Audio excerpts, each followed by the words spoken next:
Kalah 1-5 dari Malaysia, Bima Sakti akui salah strategi rotasi pemain.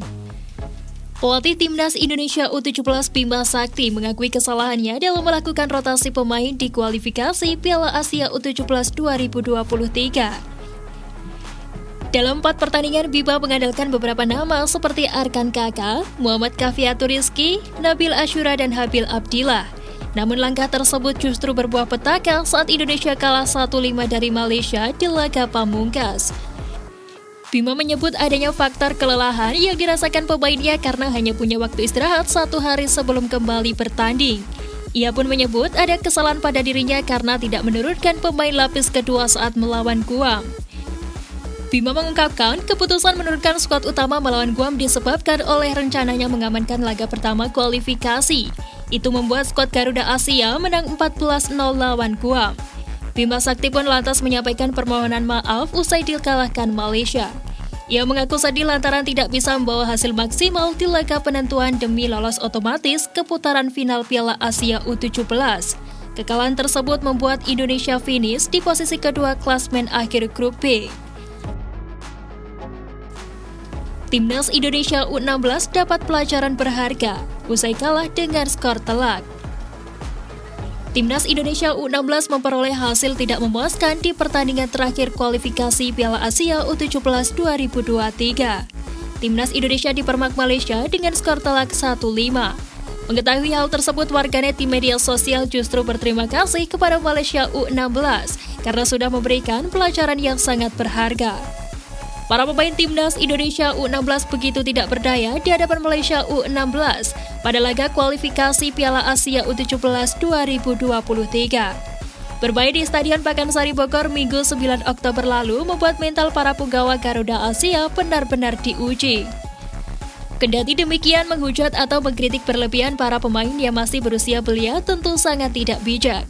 Para warganet di media sosial justru berterima kasih kepada Malaysia U16 karena sudah memberi pelajaran berharga untuk anak asuh Bima Sakti.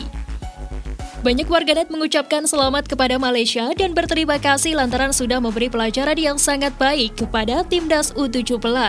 Mereka pun berharap semoga para pemain dapat belajar dan tidak menyia-nyiakan peluang. Warganet yang lain menyebut bahwa Timnas Indonesia U16 belum layak lolos ke putaran final Piala Asia U17 2023. Mereka mengatakan bahwa rekan kakak dan kolega masih belum teruji menangani situasi sulit.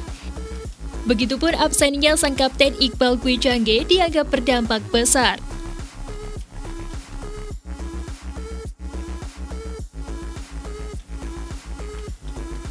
Susul 3 pemain Persib, striker tajam Sintayong dipanggil untuk TC di Eropa. Pelatih Timnas U20 Indonesia mulai mengumumkan pemain-pemain yang dipanggil dalam pemusatan latihan di Eropa. Skuad Garuda Nusantara menjalani TC di Jakarta pada 8 Oktober. Selanjutnya, TC dilanjutkan di Turki pada 10 Oktober hingga 5 November 2022. Sementara itu, TC di Spanyol akan mulai berjalan pada 4 Desember 2022.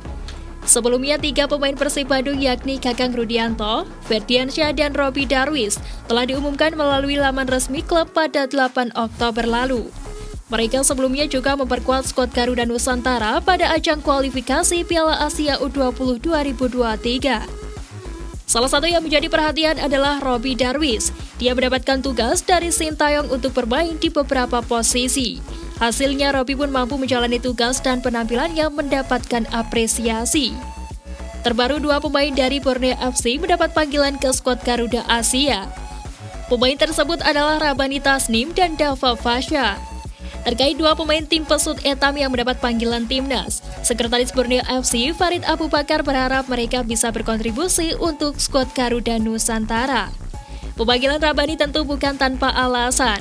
Pemain kelahiran Bekasi ini merupakan salah satu top scorer Timnas U17 Indonesia di ajang kualifikasi Piala Asia 2023. Sementara itu, top scorer lain yang sama-sama mencetak 3 gol di turnamen ini kemungkinan besar kembali dipanggil oleh Sintayong.